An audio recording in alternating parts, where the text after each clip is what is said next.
Com a autorização da nossa palestrante, Jesuína. E nós hoje, então, contamos com a participação da analista de políticas sociais do MEC, Jesuína Leclerc, e com a participação da intérprete de Libras do campus, Roberta, que está acompanhando. Eu vou ler o currículo da Jesuína.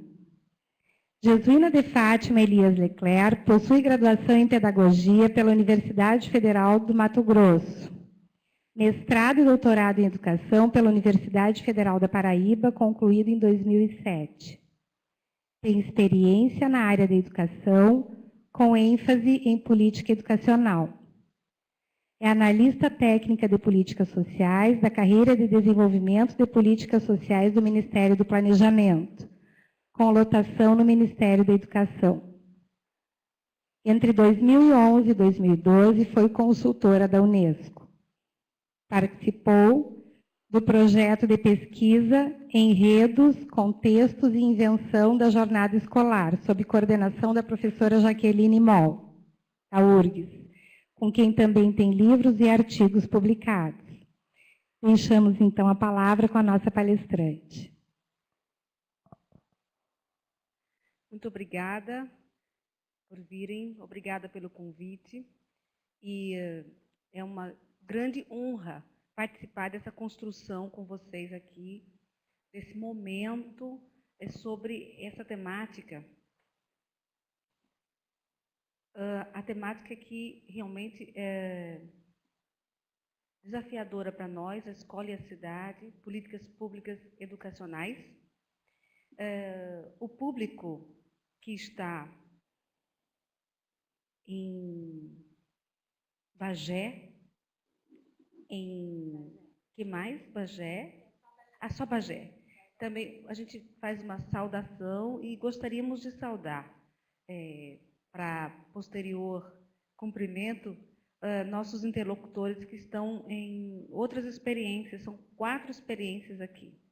A docência na escola de tempo integral, o programa Escolas Interculturais de Fronteira, o acompanhamento pedagógico, a proposta curricular e metodologia de educação integral, e esse curso que nós estamos realizando aqui, e que nós começamos hoje. Eu gostaria de saber aqui dos nossos participantes, quem está executando o programa Mais Educação na escola. Nós temos aqui 2, 3, 4, 5, 6, 7 pessoas, se eu não estou errada da conta aqui. 7 é um número perceptual, né? Se eu errar em número 7, eu não posso errar o número 7. A ideia é de que até gaviões conseguem ver número 7. Eu gostaria de, para essas pessoas que estão executando o programa Mais Educação, fazer uma saudação especial, agradecer muito o trabalho que nos permite estar aqui. Se não fosse vocês, eu não estaria aqui. Isso não quer dizer que eu não estaria por vocês, professores das redes que estão aqui, da rede estadual ou da rede municipal. Não é isso. É que o trabalho de quem executa o programa Mais Educação nas escolas dá a legitimidade para que dentro do Ministério da Educação nossos gestores possam disputar recursos do orçamento para a formação.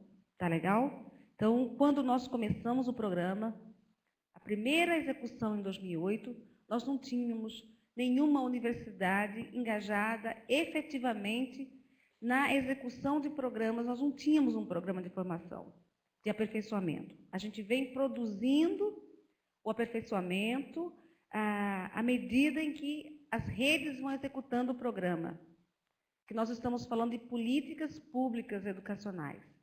Então, a relação entre universidade e redes públicas de ensino, sobretudo, ela é uma relação que produz essas políticas públicas. Então, desde o começo do programa, nós entendemos que essa parceria com a universidade é fundamental.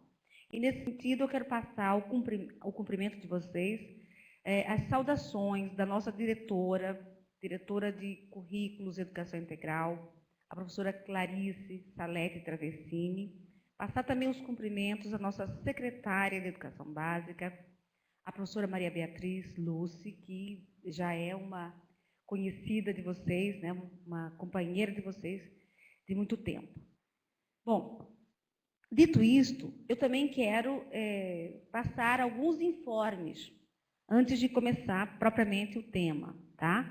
Aquelas redes, aquelas professoras que ainda não fazem o programa Mais Educação, mas que suas escolas podem realizar o programa Mais Educação, nós estamos devendo mais uma aproximação com vocês, no que trata de informação sobre o que é esse programa, como ele se realiza e onde ele vai chegar.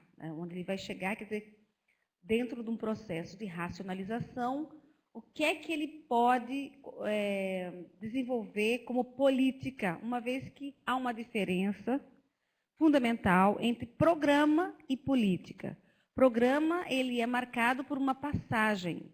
Política é marcada, deve ser marcada por uma perenização, por uma institucionalização e por um enraizamento dentro dos serviços prestados à população. É um serviço que não é um serviço qualquer.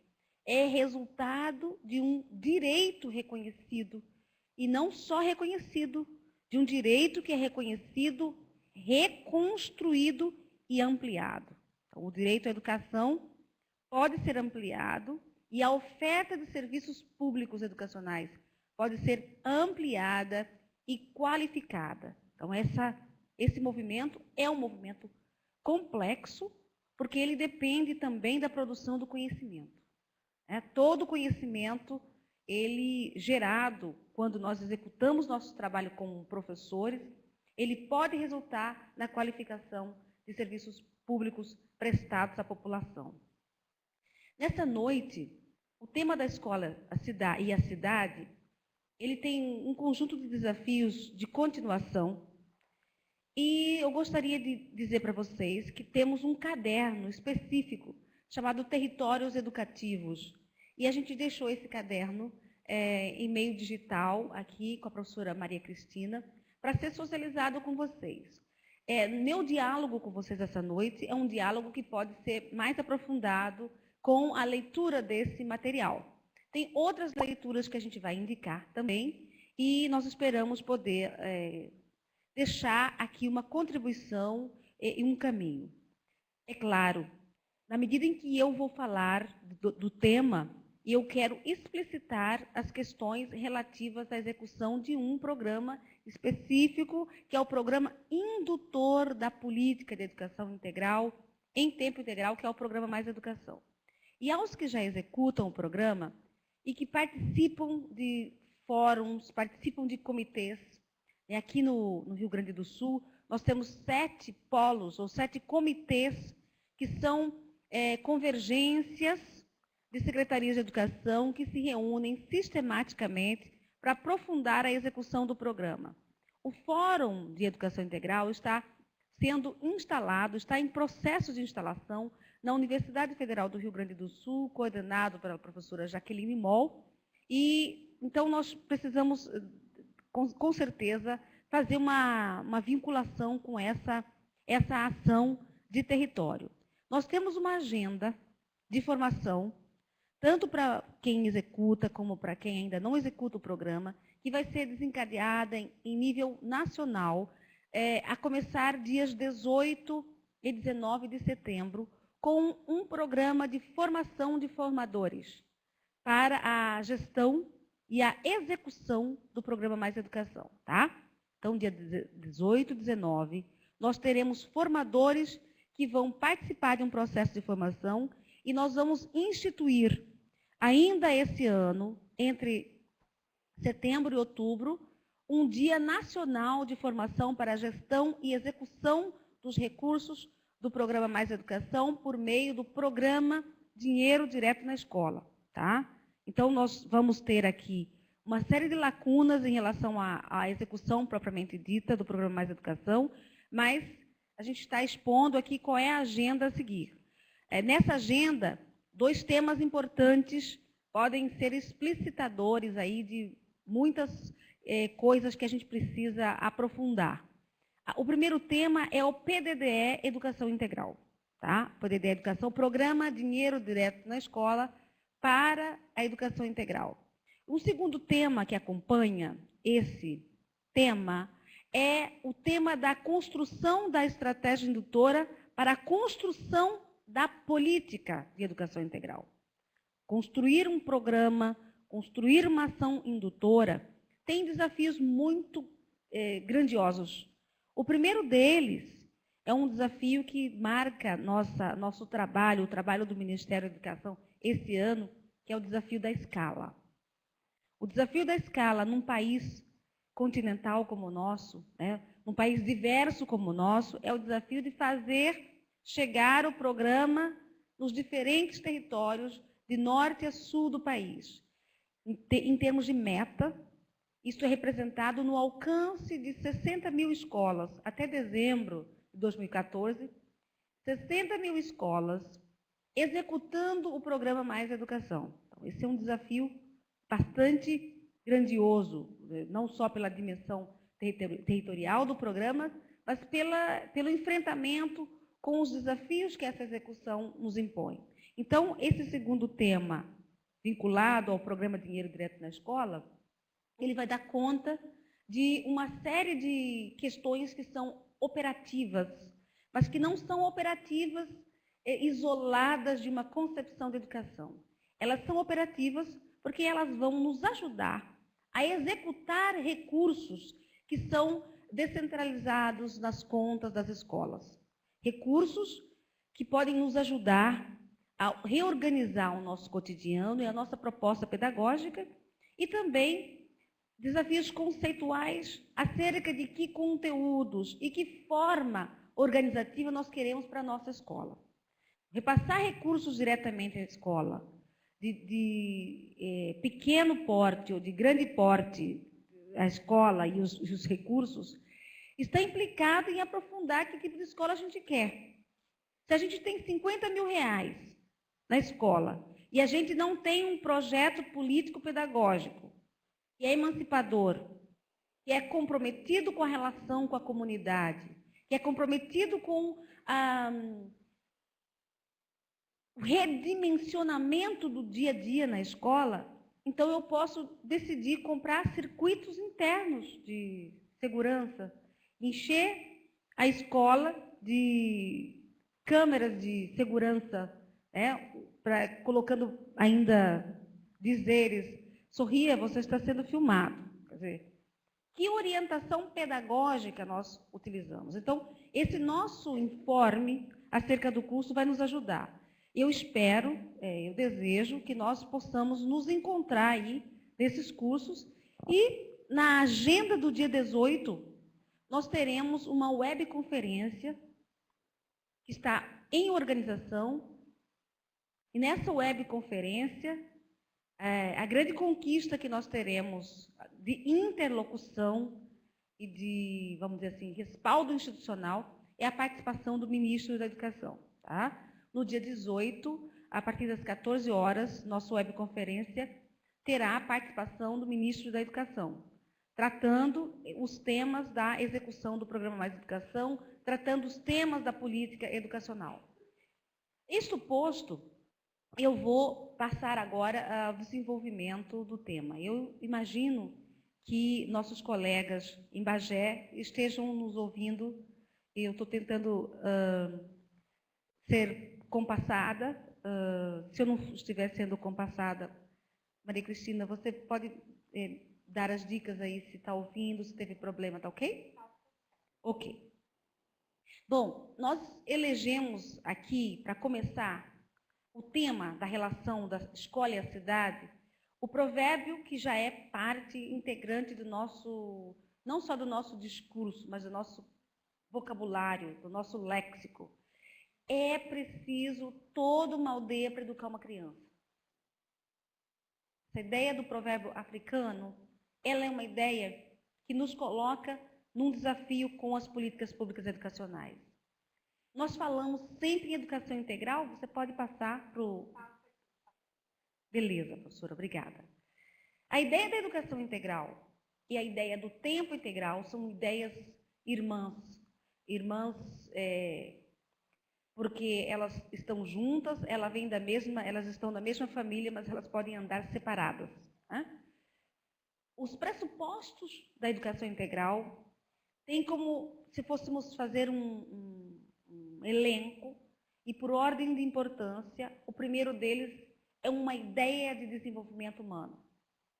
O desenvolvimento humano, ele é possibilitado por diferentes dimensões e liberdades. Nosso desenvolvimento, ele depende dessa externalidade nossa como pessoa no mundo. Nós seremos, nós não somos prontos, nós não somos um projeto acabado, nós modificamos, nós construímos destinos diferenciados segundo as condições que nós estabelecemos em processos sociais, em processos familiares, em processos comunitários, em processos mais amplos. Isso é importante porque os ricos desenvolvem, os pobres desenvolvem. Nós temos desenvolvimento humano que não é privilégio de uma pessoa ou de outra pessoa. Acontece que para o desenvolvimento humano são tomadas decisões ao nível externo, não só da família e não só da comunidade, ao nível político, ao nível mais rígido e mais distante de cada cidadão, que é o nível político. Nesse sentido, é preciso buscar raízes históricas de diferentes movimentos e de diferentes legados teóricos e políticos que procuraram dar uma resposta a essa preconização de direitos e a essa distância da realização dos direitos. Cada vez que nós proclamamos direitos e nós vivemos realidades que se distanciam dos direitos, nós temos uma lacuna que há que ser preenchida com práticas, mas há que ser preenchida com intervenções. Com intervenções em nível de movimento social, com intervenções em nível de produção de conhecimento, com dimensões de diferentes ordens. Ora, nessa lacuna entre direitos preconizados e entre direitos realizados, entra um problema que é histórico e que não é reconhecido do mesmo modo e que é objeto de disputa, que é a redução do tempo diário da oferta escolar. Qual foi o critério para estabelecer, no artigo 34 da Lei de Diretrizes e Bases da Educação Nacional, que o tempo mínimo diário da escola seria de 4 horas? Qual foi o critério sociológico, pedagógico, colocado aí? Quem vai responder essa questão são atores, são teóricos, são gestores também, que, ao nível das suas participações, das suas produções, passaram a discutir o tempo integral, ou a jornada de dia completo. Eu deixei um link nesse slide para o número 88 da Revista em Aberto, que trata da educação integral e que foi coordenado, foi organizado pela professora Jaqueline Moll e por mim, reunindo diferentes artigos que tratam desse conjunto de temáticas, tá? Então, você vai ter lá pelo menos 8 artigos e você vai ter também nesse número, você vai ter um debate, uma bibliografia comentada com, no mínimo, 25 indicações de leitura.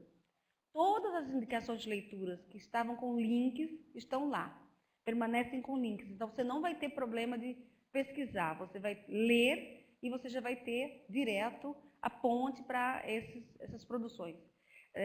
Monografias, dissertações, teses, artigos e outras possibilidades e gêneros estão lá nessa bibliografia comentada, tá? Então, você vai ter aí uma possibilidade de começar o seu curso já facilitado.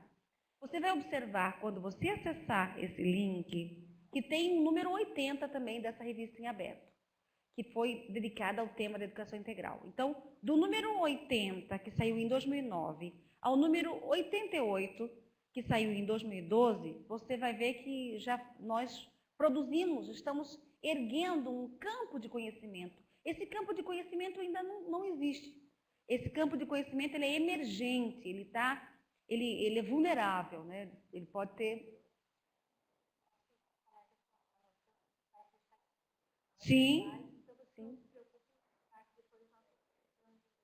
Ok? Então, eles estão aqui nesse... Aí você vai, lá no site, você vai ver outros números da revista em aberto tratando desse tema, tá? Aí eu passo e volto a retomar, eu retomo a questão da lacuna posta pela redução do tempo diário de escola. Quando eu digo redução do tempo diário de escola, alguém pode me perguntar, quer dizer que já houve tempo maior de 4 horas? Você está falando a redução do tempo de 4 horas, mas 4 horas foi o máximo que nós chegamos. Nesse movimento histórico da definição da jornada de tempo integral, do dia completo, temos uma referência muito importante em Anísio Teixeira. Né? E a gente precisa fazer jus ao trabalho produzido.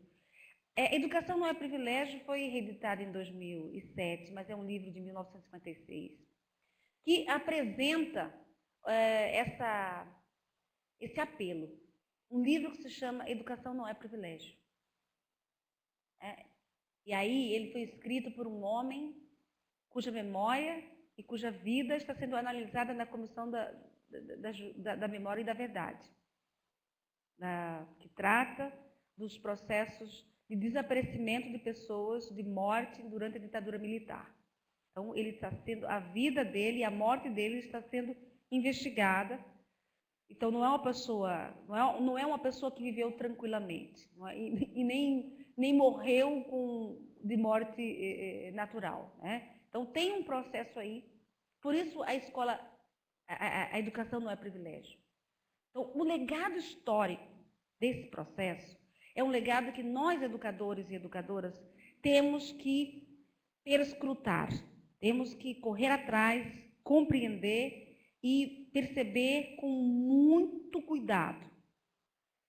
Ele vai remeter aqui, em Educação Não é Privilégio, para a problemática da definição da escola pública desde a República, pelo menos. E ele vai apontar uma reforma paulista e vai dizer que em 1920 houve uma tentativa de reduzir a escola primária a uma escola de 2 anos. E quando vocês puderem, leiam a coleção Os Educadores. Na coleção dos Educadores, que é do Ministério da Educação, você vai ter tanto o Anísio como o Sampaio Dória. E vejam nessa coleção o Manifesto dos Pioneiros. E vejam no Manifesto dos Pioneiros quem são os signatários. E vocês vão encontrar lá Sampaio Dória e Anísio Teixeira.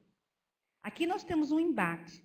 Ele está denunciando uma reforma paulista feita por pessoas que depois serão signatárias do mesmo documento. Então, por que houve uma reforma paulista para reduzir o tempo diário de escola a 2 horas?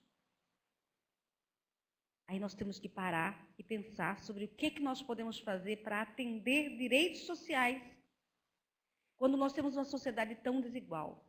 Cada vez que os empobrecidos tiveram direitos à educação, a escola foi empobrecendo junto com eles. A escola ofertada para os empobrecidos empobreceu no tempo. Então você vai ter ali um movimento importante e um legado muito importante que nós temos que compreender. Nós tivemos aqui, eu estava falando com o Paulo no caminho para cá, nós tivemos o ensino jesuítico, de 1950 a 1700. Nós tivemos o ensino jesuítico e depois nós tivemos uma decisão da Reforma Pombalina, de expulsar os jesuítas, inclusive, do Brasil. Né? E com a saída dos jesuítas, nós tivemos um período chamado do período das aulas régias, que vai passar até a República. E na República nós vamos ter a constituição dos grupos escolares. Nós saímos das carteiras isoladas para os grupos escolares. Então, antes dos grupos escolares, nós não tínhamos uma escola configurada assim, em classe, em série, em vários professores dedicados a uma única escola. Nós tínhamos as casas dos professores de latim, as casas dos professores de português, as casas dos professores de matemática, e quem pudesse participar desse processo iria participar conforme suas próprias reorganizações. Então, a definição de uma escola organizada do jeito que a gente conhece, ele é um processo histórico, não é um processo, não poderia ser natural, mas não é um processo também cumulativo.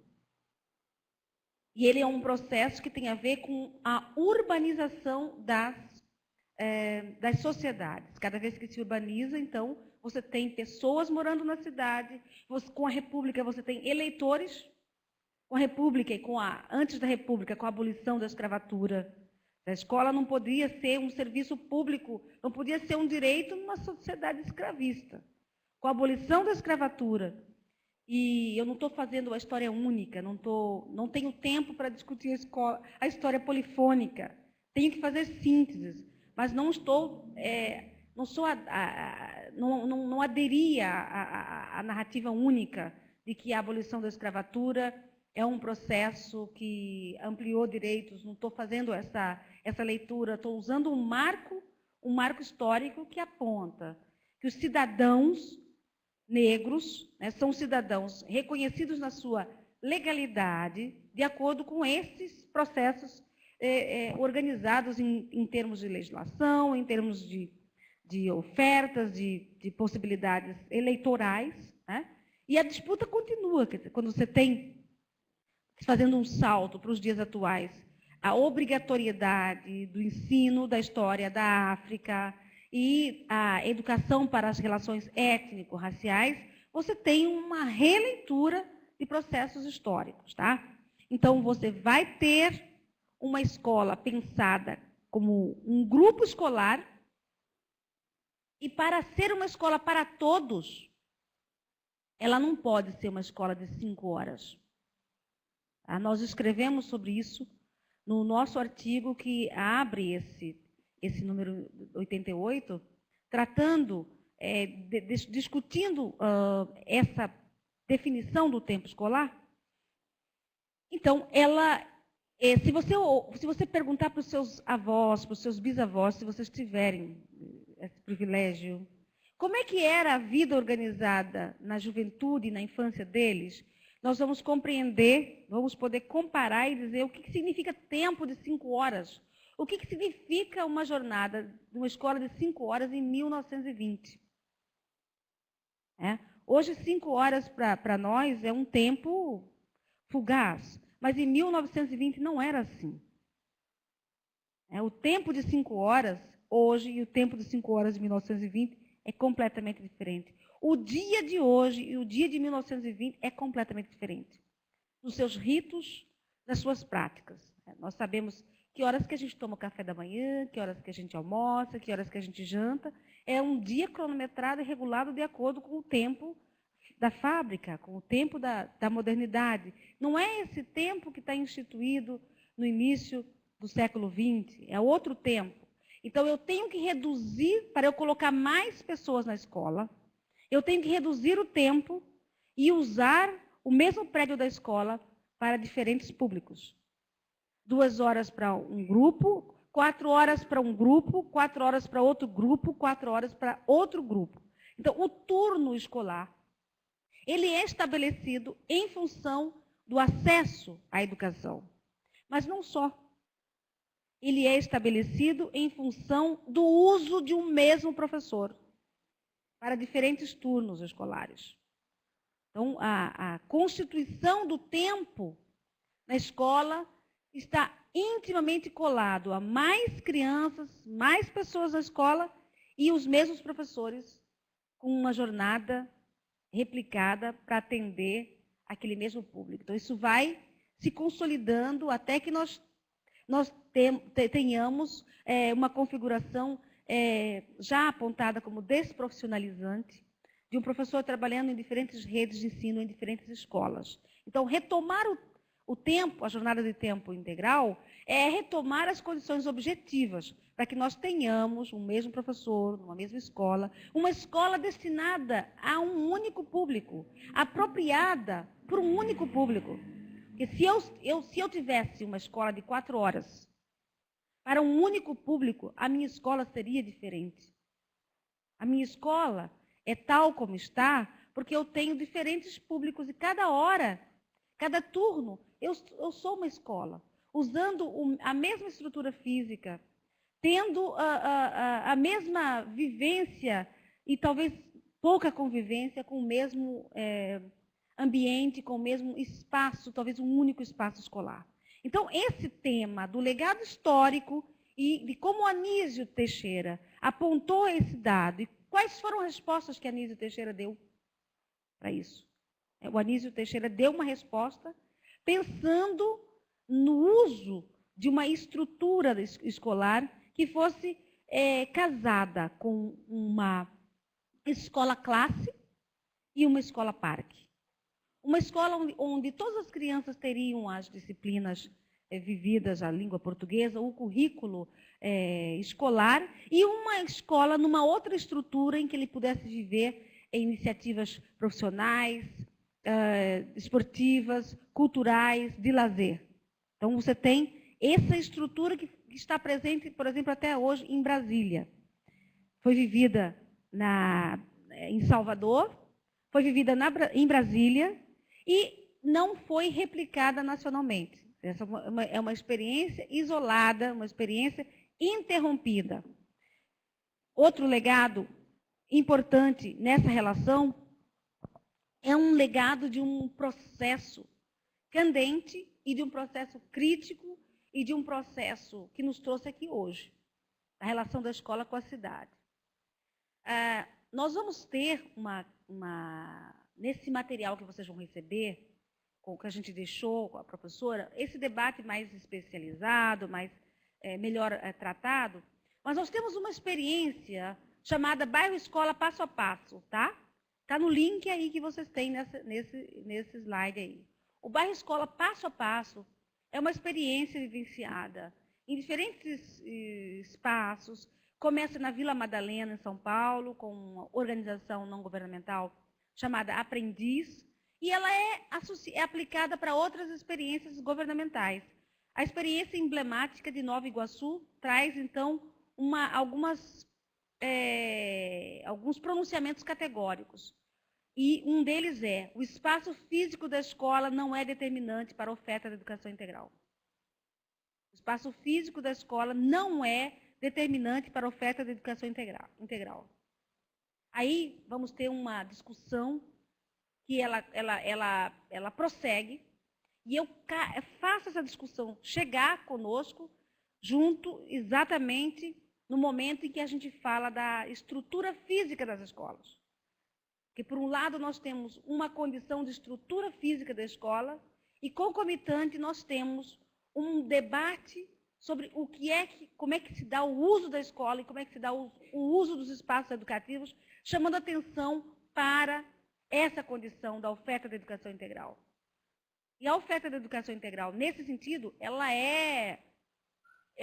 tem um divisor de águas. E eu devo falar aqui, né, justamente nesse momento que nós estamos sendo gravados, que o debate é mais profundo, não é um debate contra o uso de outros espaços, o uso da escola e o uso de outros espaços. Não é um debate bipolar. É um debate que traz para a gente, para nós que temos experiências com prédios escolares, experiências com escolas bem estruturadas, muitos questionamentos. Muitos questionamentos. Um deles é um questionamento trazido pela análise dos resultados de avaliação de escolas. Né? O debate sobre o índice de desenvolvimento da educação básica é um debate importante por diversos motivos, mas principalmente porque ele vai trazer a realidade de diferentes escolas. Escolas com computadores, escola com estrutura física adequada, e escolas sem computadores, escolas em contextos precarizados, com desempenho melhor do que escolas bem equipadas e bem colocadas. Há essa situação concreta, mas ela não nos leva ao cinismo. O que é o cinismo nesse caso? O cinismo de dizer que a estrutura física das escolas é suficiente para um projeto de educação integral, a atual estrutura física que nós temos. E aí é por isso que é importante a gente fazer um debate nessa temática, chamando a arquitetura e chamando o urbanismo. O debate da educação integral da cidade e da escola é um debate que tem que unir os educadores, os diferentes educadores, principalmente os pedagogos, com os arquitetos e com os urbanistas. Qual é o modelo que nós podemos utilizar de escola, de estrutura que dialogue, então, com o que temos de mais avançado em termos conceituais, em termos de proposta? Você vai ver no material escrito sobre territórios educativos pela Bia Goulart, sobre a pedagogicidade dos espaços. Os espaços são pedagógicos. Eles carregam, eles portam uma pedagogicidade. Eles não podem ser reduzidos à escola, e não podem ser reduzidos à arquitetura escolar, ao prédio escolar, tal como ele se encontra. Tem que ser ampliado. E nós vamos ver no próximo, professora, que essa ampliação dos direitos, dos espaços dos estudantes, ele tem que ser acompanhado com outras extensões. E aqui já estou citando a página 7 dos Territórios Educativos para a Educação Integral, com o caderno disponibilizado aí. Então, como é que a escola compartilha a educação com outros espaços educativos? Sendo a escola uma protagonista. Ela não perde o papel de protagonista, a ação da escola é necessária, a ação da escola é insubstituível. Sobretudo para comunidades em que o prédio escolar é o único espaço público disponível nas redondezas. Sobretudo para crianças em que a bibliotequinha lá, que é o armário que a professora arruma, é o único lugar em que ela encontra livros, em que ela encontra dicionários, em que ela encontra romances, poesias, porque ela não tem isso na própria casa, porque ela não é parte da cultura familiar. Então, a escola joga um papel, exerce um papel, de fato, necessário, insubstituível, mas não suficiente. Não suficiente por quê? Não suficiente porque o processo de cidadania é um processo de construção de espaços públicos e de ampliação de espaços públicos. Uma criança que não vai a um cinema, uma criança que, quando sai para entrar no único espaço supostamente público que ela tem, é um shopping center. Isso não é diferente nem para os ricos, porque o único espaço de cinema disponível hoje são espaços de shopping centers. Nós não temos cinemas fora de shopping center. Eu não conheço. Todas as vezes que eu conheço um cinema fora do espaço do shopping, quando eu volto, ele já fechou. São processos extremamente privatizados. Então, os espaços públicos e o espaço fora da escola é um espaço de cidadania.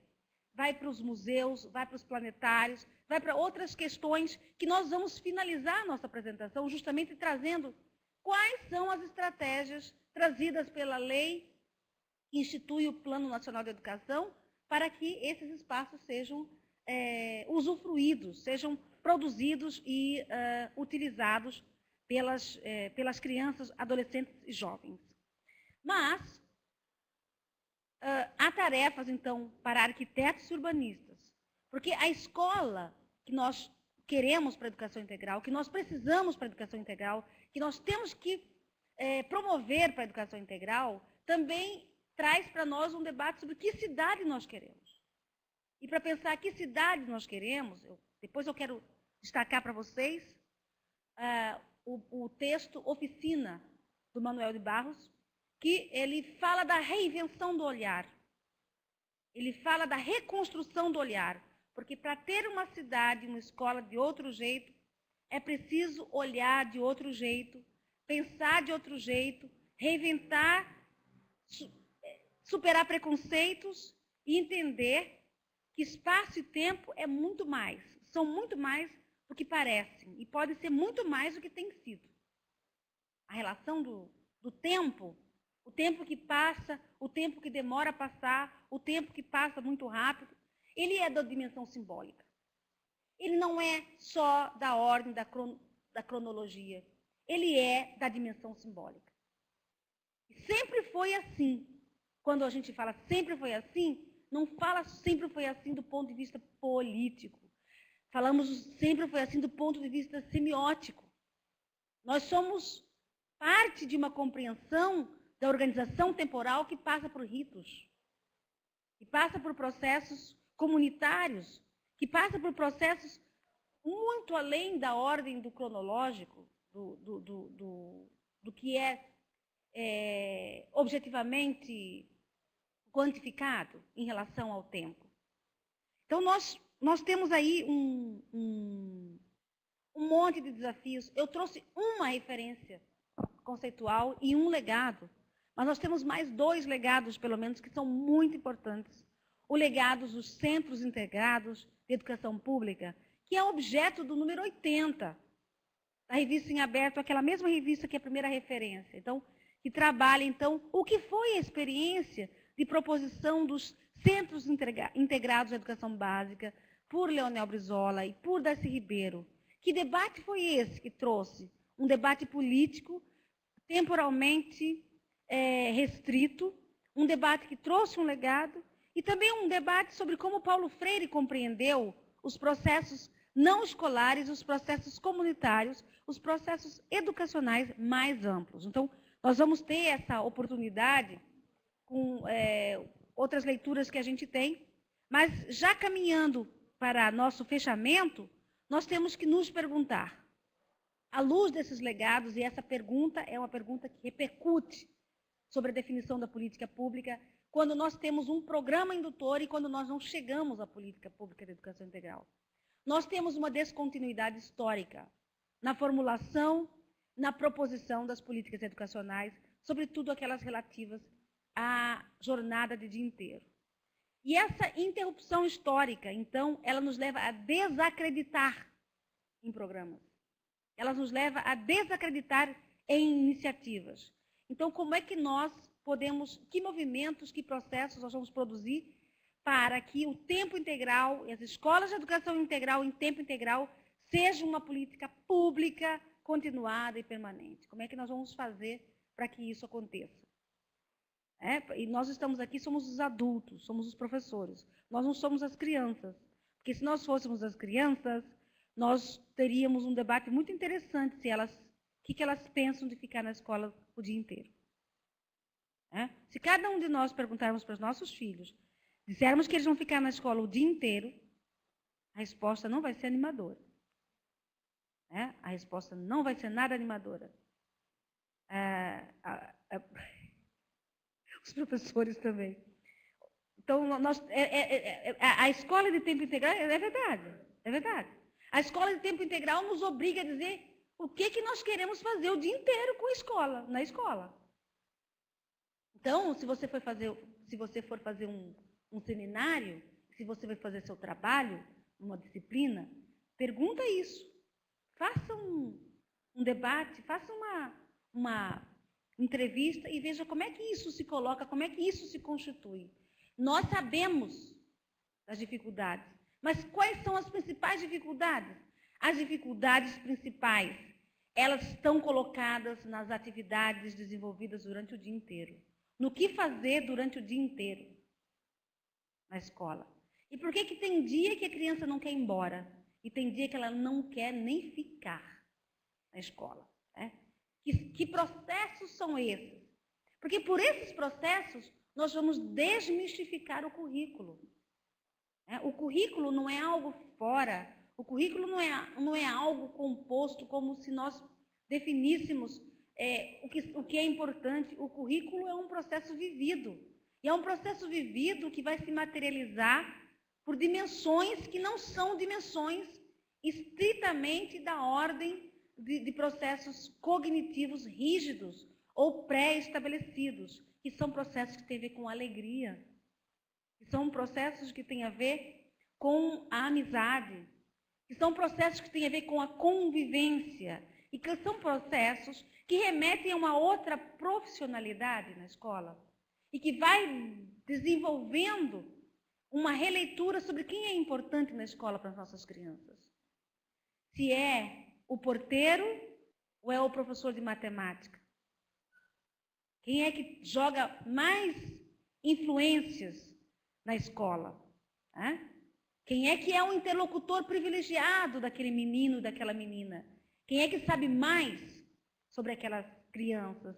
E qual é o papel do motorista, por exemplo? Uma criança que usa o transporte escolar e que viaja no ônibus durante um tempão. Quem é que sabe mais daquela criança? É a professora ou é o motorista?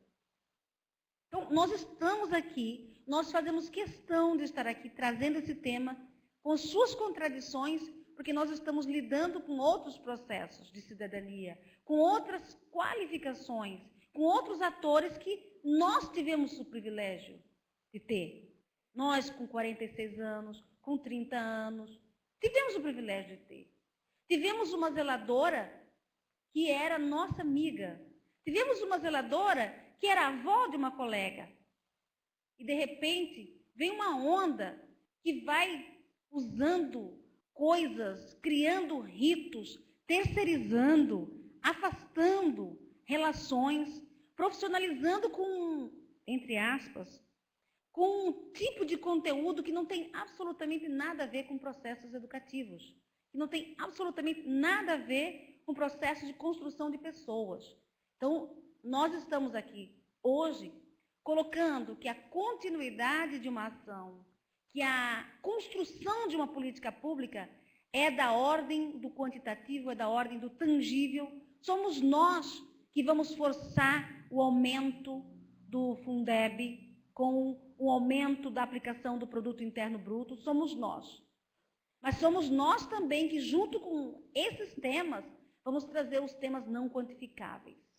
E vamos ter que ser capazes de fazer isso, mostrando o papel de pessoas que são desconhecidas, invisíveis no cotidiano de nossas relações, que não participam da definição do projeto político-pedagógico da escola, mas que têm uma narrativa muito mais densa sobre a cotidianidade e sobre justamente essa pedagogicidade de processos que não são processos formais, que não são processos computáveis. Para responder à questão da perenização da política, nós levantamos um conjunto de componentes que são componentes nem sempre considerados aqui. Nós estamos tratando do currículo, nós estamos tratando da infraestrutura e das instalações físicas das escolas, nós estamos falando de um tempo contínuo de uma jornada também única, porque quando nós falamos no turno e contraturno, nós estamos enredados em processos separados. O que são processos separados? Processos em que os professores estão colocados de lado das atividades desenvolvidas, por exemplo, pelo Programa Mais Educação, né? Que não podem estar, nem saber exatamente o que é o papel do capoeirista. O que é isso? O secretário pergunta para mim, o que é hip hop? Né? O secretário de Educação quer saber o que é o hip hop. Aí eu falo, olha, de acordo com o termo, hip hop significa movimento dos quadris. Né? Quer dizer, que linguagem é essa que está mobilizando o jovem, que está fazendo com que o menino que saiu da escola, que desistiu de estudar, que não queria nada com a escola e que vai praticar grafite, que vai fazer o hip hop, que vai fazer o rap, e de repente ele descobre que ele sabe fazer algo e que pode voltar para a escola e fazer algo. O menino da capoeira, os jovens que estão com outras ações e que querem tocar violão, que gostam de tocar violão e que podem tocar violão, vir para a escola, tocar violão com muita gente, cantar. Né? Eu estava dizendo aqui nesse meio tempo sobre Alegrete, né? Você já conhecia Alegrete, eu só sabia como chegar a Alegrete, né? Seguindo o sol, aquela poesia. Aí eu conto sempre, eu falo sempre, o padre da minha paróquia era daqui de Alegrete, então, quando eu era adolescente. Então ele nos ensinava coral, né? Nos colocava no coral, tudo em nome de Alegrete, das experiências dele de Alegrete. Né? Então, que processos são esses, né? Numa cidade como Alegrete, ou numa cidade como Bagé? Que cultura é essa que está sendo desenvolvida e que vem para a escola e que pode contribuir para que a escola seja, sim, atraente? A escola precisa ser atraente. Se a escola não for atraente, ela pode ser uma escola fantástica do ponto de vista de proposta, mas ninguém vai querer ficar lá. Quando eu digo isso, muita gente acha que a gente está simplificando as coisas, está falando que ser atraente é uma coisa que vai fazer, sabe, um oba-oba. Mas isso é muito sério. Uma escola atraente é uma coisa muito séria. E é muito séria para crianças empobrecidas, é muito séria para crianças negras, é muito séria para crianças indígenas, é muito séria para crianças cuja representação de mundo está fora do esquema clássico, trazido por uma intelectualidade desencarnada dos processos culturais e dos processos sociais. Então, esse tempo contínuo da jornada única no qual eu parei para falar sobre esses processos é como é que nós podemos integrar as atividades que são atividades de caráter emotivo, de caráter estético, com aquelas atividades que são da ordem das formulações rigorosas, porque as formulações rigorosas têm que ser apropriadas pelas crianças. As crianças que sabem dançar, as crianças que sabem cantar, as crianças que querem aprender um instrumento, elas podem ser melhores em matemática, elas podem ser melhores em história, elas podem ser melhores na língua portuguesa, justamente quando essas linguagens são combinadas de um jeito que as promovem. As promovem com suas agendas, com suas tarefas. E esse tempo contínuo da jornada única vai falar sobre isso. Justamente, que escola é essa que pode integrar, que pode arranjar? Eu acho que é muito importante que a gente lembre aqui, quando eu digo eu acho, porque eu estou reorganizando meu pensamento, em relação às experiências dos homens e das mulheres que tiveram educação integral e escola de tempo integral. Se vocês forem justamente perscrutar com seus interlocutores reais, realmente existentes, que tiveram uma escola de tempo integral, você vai ter experiências variadas, mas duas delas são marcantes. Escola de tempo integral e educação integral sempre foram colocados para os padres e para as freiras. Então, muitas vezes as comunidades, quem fala uma segunda língua, é alguém que aprendeu numa congregação.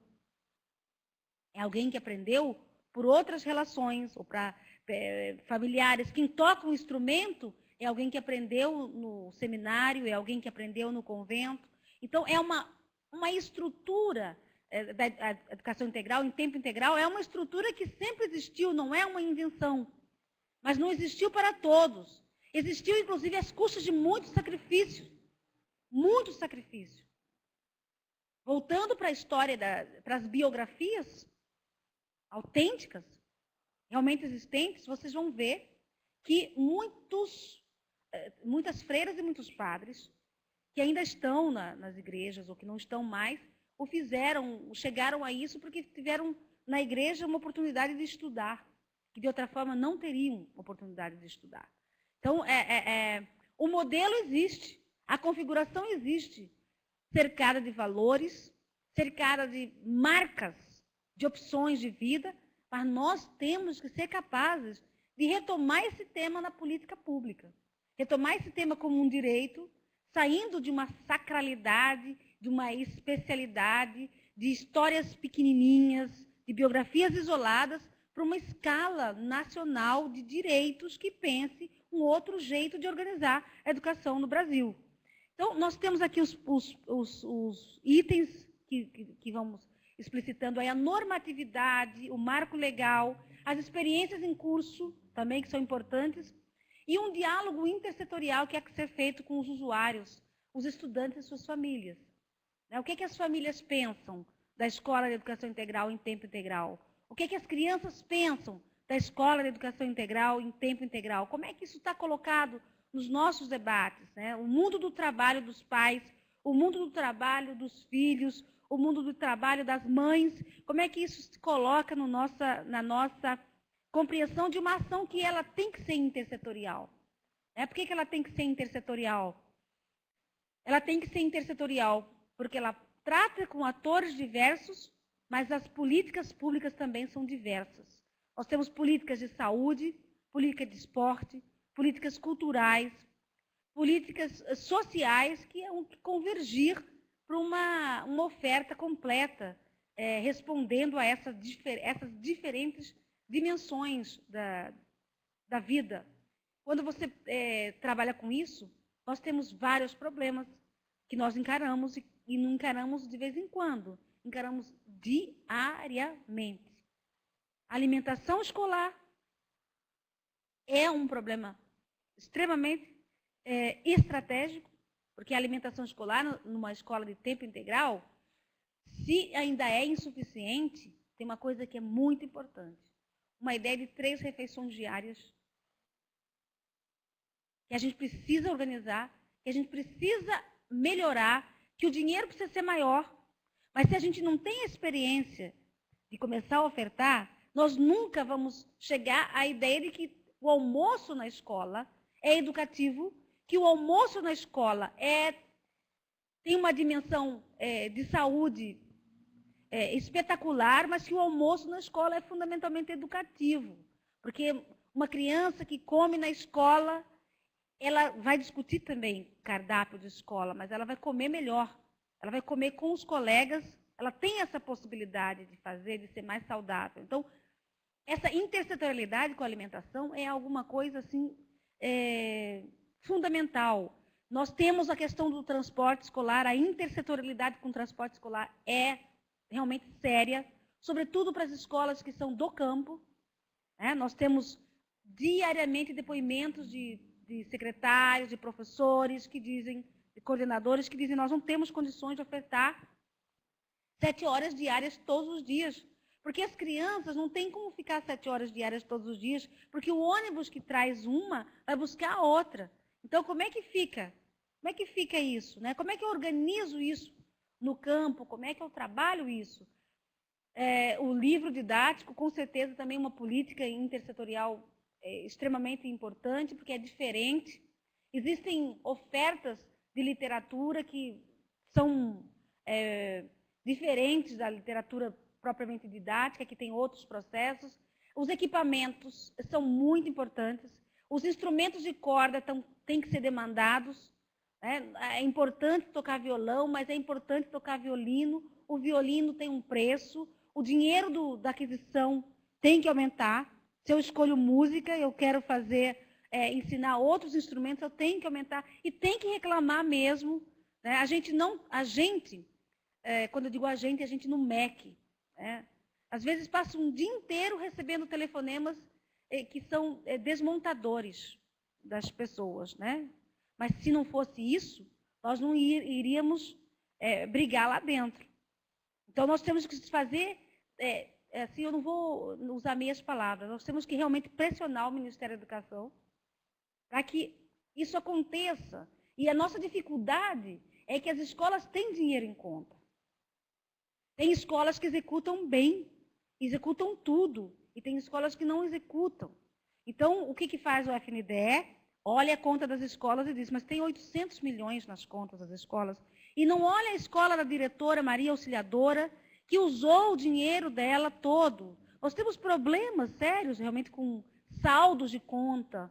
É quando você tem um saldo computado no dia 31 de março e recebe depois em julho, já usou o saldo, recebe complemento, não dá para executar. Nós tivemos problemas de escola parando porque tinha executado bem.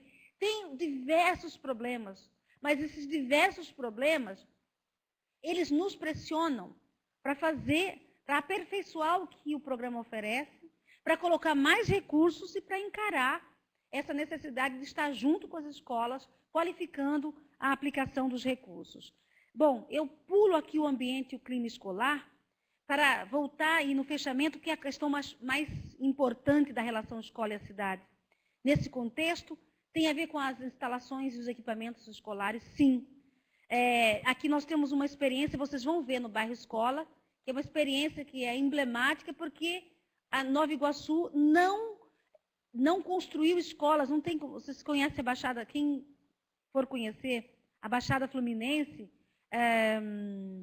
vai conhecer São João do Meriti, por exemplo. Alguém já viu São João do Meriti? Já passou por São João do Meriti? Eu passei uma vez. Eu nunca tinha visto casas, uma em cima da outra, né? As casas da Baixada Fluminense são todas juntas, não tem espaços, não tem nada. E Nova Iguaçu, ficando lá na Baixada Fluminense, pensou que outras reinvenções poderia fazer para enfrentar a ausência de espaços escolares. Então, o bairro Escola é uma experiência que precisa ser realmente conhecida, analisada, criticada, mas enfim. Então, nós temos aspectos da arquitetura e do urbanismo vividas aqui. Vocês vão ver essa mesma questão aqui, essa mesma foto, inclusive, no livro sobre territórios educativos, que há que falar sobre construção, reforma, ampliação, adaptação de escolas, os equipamentos culturais para a educação integral em tempo integral, conectada com o uso da cidade. O que é a escola conectada com o uso da cidade? Para falar sobre a conexão da escola com o uso da cidade, em Belo Horizonte, a experiência da escola integrada de Belo Horizonte, no Morro do Papagaio, que são realidades muito diferentes, claro, aqui no Brasil, mas ela colocou as crianças para sair da escola, de uma escola chamada Ulisses Guimarães, e usar os espaços da paróquia, usar os espaços do centro comunitário, e as crianças começaram a usar, e depois disseram, nossa, a gente tropeça no lixo quando a gente passa. As ruas são muito tristes, as cores são muito desbotadas. Então, eles fizeram um projeto de realmente alegrar e fazer um itinerário educativo na escola. Começaram a pintar os postes, pintar as casas, pintar as ruas, criando alguns mecanismos de inovação que diziam, olha, nós passamos por aqui, nós estamos aqui, a gente vive aqui. Eu pintei aquela flor, eu vi. Então, transformando esses itinerários num processo pedagógico, num processo de segurança, de convívio comunitário. E como esse convívio comunitário? Eles usam ainda o espaço comunitário.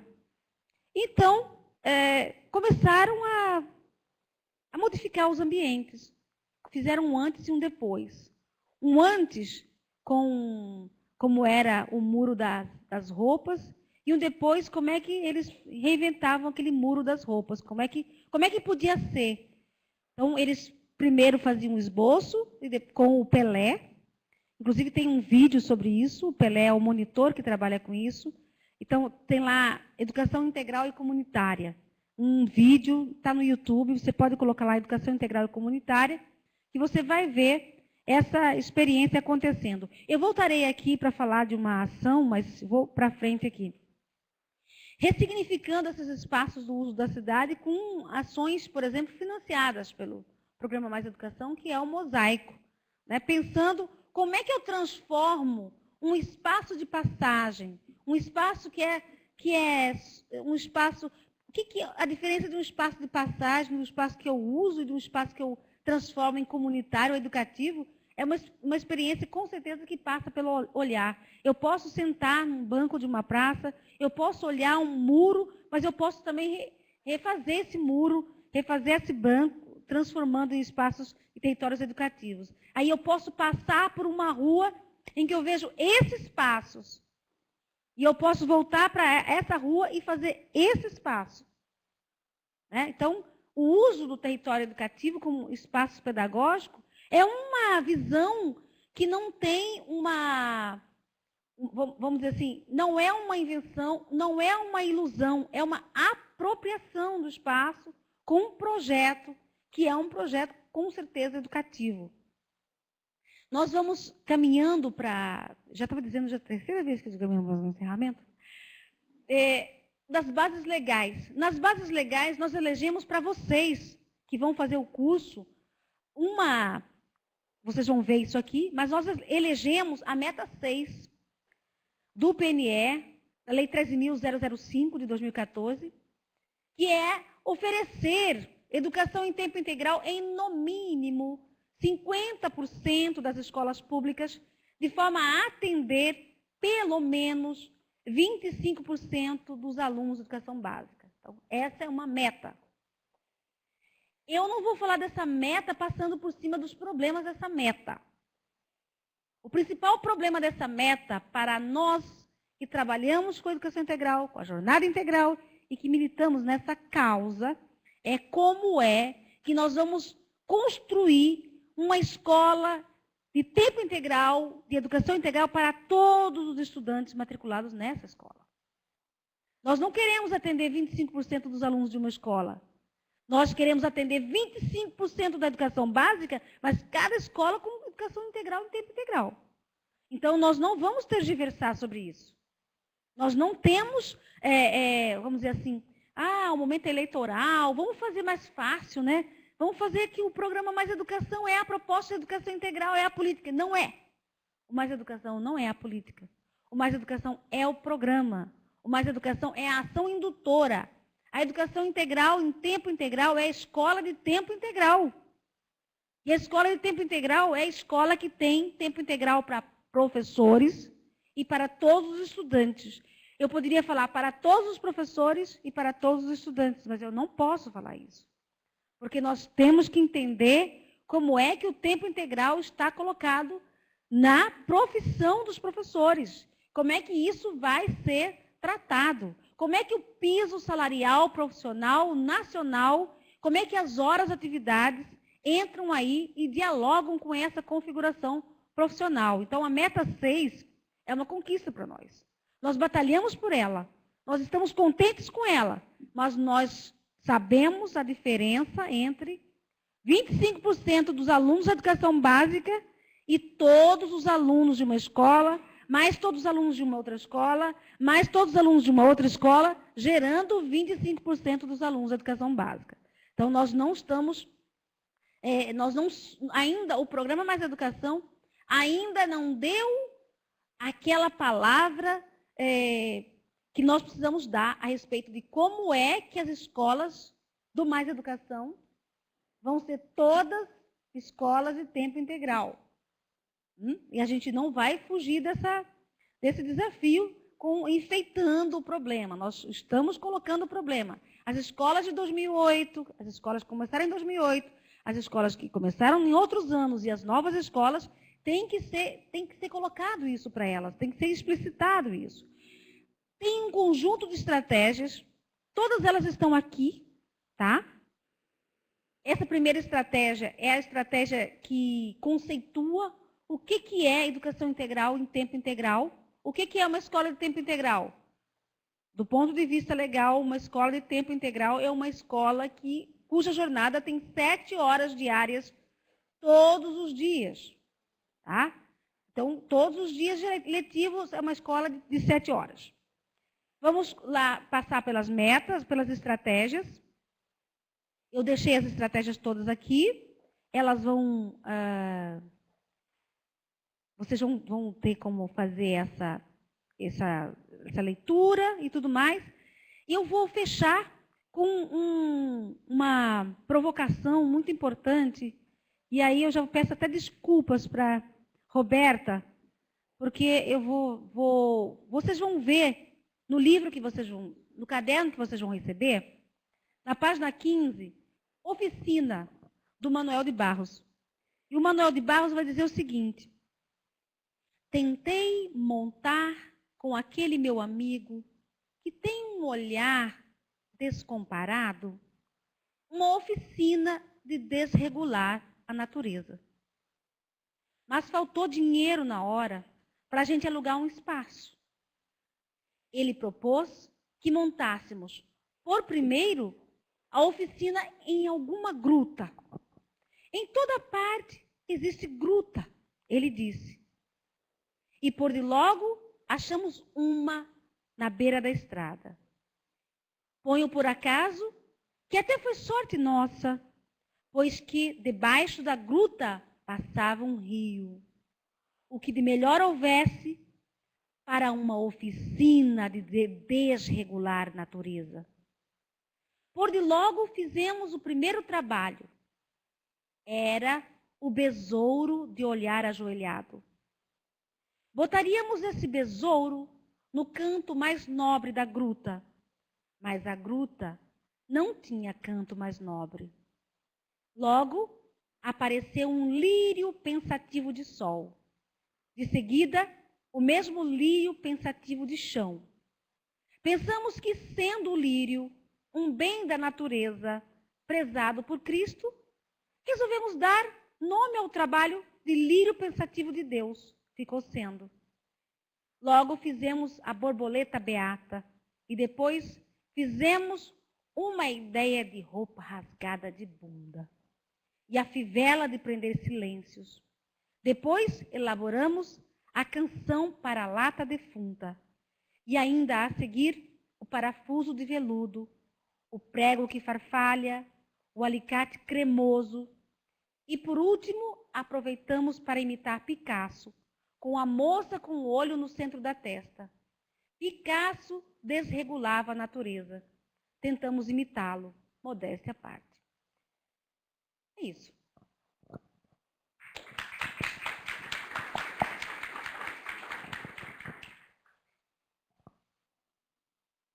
Nós agradecemos a Jesuína essa viagem histórica da escola e essa possibilidade de reflexão e de análise do que é a política pública e o que é um programa, né, e dos desafios que temos.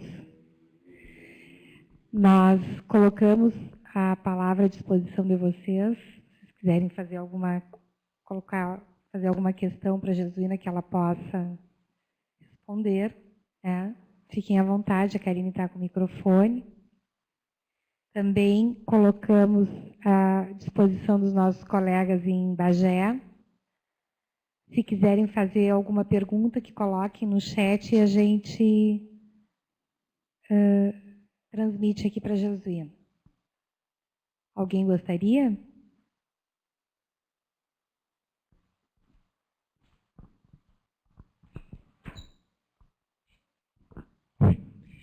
Eu queria saber, na verdade, como que anda o impacto desse programa em relação às políticas, assim, qual a intensidade que ele está para que se gere essas políticas, para que se haja essa mudança, né, contínua. Eu não sei se vamos fazer blocos, mas a pergunta... Como é seu nome? Cláudio colocou uma pergunta muito importante. Eu queria que a pessoa que nos ajuda colocasse aqui a pergunta do Cláudio, dê uma pesquisa, e eu vou deixar aqui para salvar já os impactos do programa Mais Educação na Política. Depois eu vou mostrar aqui e vou deixar para vocês. Está aqui nesse pendrive já, a pesquisa, o relatório. Tá? Nós temos a apresentação e me cobra o relatório. Tá? Aí eu passo para os alunos.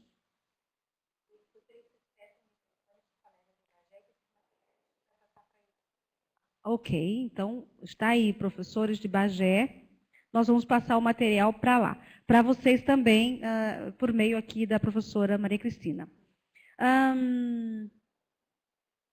Será que eu consigo aqui? É simples chegar aqui, essa pesquisa, abrir o meu pendrive, colocar aqui uma apresentação. Eu não vou apresentar, viu? Vocês fiquem tranquilos aí, porque senão vocês vão dizer, oh, meu Deus do céu, vai demorar muito. Não é isso, mas é importante para vocês. aqui, abra o pendrive, por gentileza. Tem, eu vou ver aqui. Cláudio, né? Cláudio, é um trabalho. O Cláudio fez uma pergunta, assim, parece que ele leu a pesquisa ou estava num seminário que trata disso, e para vocês que estão trabalhando, muito importante. Existe um grupo, tem uma pasta aí, que é isso. Aí tem uma apresentação final em Brasília. Isso. Aqui. Cláudio, você perguntou quais são os impactos. Você pode repetir a pergunta, Carol? Até parece que você estava escrevendo uma tese e levantou, minha tese vai ser essa. É porque a gente que está na ponta, trabalhando na escola com mais educação, a gente percebe que a escola, às vezes, 500 metros da minha, tem realidade totalmente diferente da implantação do programa. E a gente carece ainda de uma direção, assim. Então, as questões políticas, eu acho que elas vão ser mais intensas. Então, o que a gente está fazendo nessa ponta, na aplicação direta, está revertendo em questões políticas, ou seja, qual é o impacto nessa parte mais superior. Bom, eu vou repetir aqui.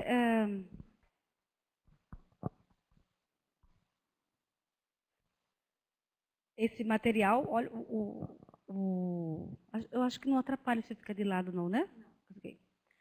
Nós temos, então, Cláudio, a Universidade Federal de Minas Gerais, a Unirio, a Federal do Paraná, a Federal de Pernambuco, a Federal de Goiás, a Federal do Pará, tentando responder essa mesma questão com a mesma propriedade que você colocou. E eu quero indicar aí, Maria Cristina e as companheiras e companheiros de Bagé, professores de Bagé, o professor Levindo. O professor Levindo, ele é da Universidade Federal de São João del Rei, ele é do Observatório Nacional de Educação Integral, é um observatório que está situado em Minas Gerais. Eu não sei se eu posso falar nacional, porque está em Minas Gerais e é da UFMG, então, enfim. E tem outro no Rio de Janeiro. É um edital da CAPES, e eles ganharam esse edital, fazem isso, perguntando, então, isso que você colocou. Então, nós solicitamos, e aqui no objetivo, analisar o impacto do programa Mais Educação como estratégia indutora de políticas de educação integral em tempo integral. E os sujeitos à pesquisa são coordenadores do programa Mais Educação nas redes municipais e estaduais. Vocês verão, nesse material, uma série de quadros. Vocês vão ver aqui quem são os respondentes, vocês vão ver quem são esses coordenadores, quem respondeu, quem não respondeu. Você vai ver o que o Cláudio perguntou, Programa Mais Educação e outras experiências de educação integral, ou seja, a variedade interna do Mais Educação, como você falou, que você está numa escola e tem outra escola, e ao mesmo tempo que outros programas que não são Mais Educação estão fazendo, com educação integral.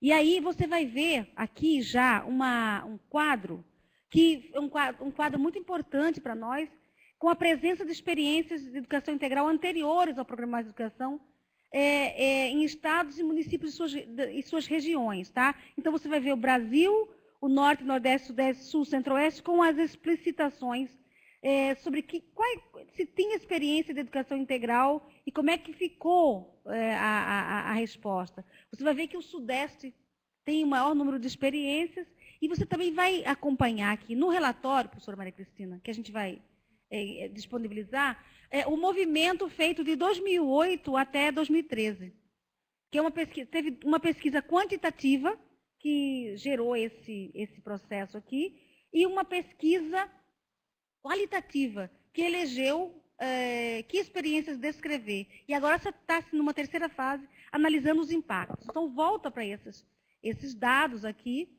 com algumas explicitações, por exemplo, a relação do Programa Mais Educação com experiências de educação integral desenvolvidas, como é que essa relação se estabeleceu, e como é que essa relação influenciou a expansão do atendimento do Mais Educação. Então, tem quadros aqui simples, mas vocês vão ver. Eu quero chegar em relação às parcerias, por exemplo, como elas se comportam, como elas atuam, em relação a outros programas, né? Outros programas do próprio governo federal, quer dizer, como que se dá essa relação com o programa Segundo Tempo, com o Bolsa Família, com programas de resistência às drogas, com programas de erradicação do trabalho infantil, com Escola que Protege, com outros programas. Como é que isso se dá? Né? Porque a existência de muitos programas numa escola, a existência de poucos programas em outra escola, pode fazer essa diferenciação. As outras parcerias, a gestão, criação de setores específicos.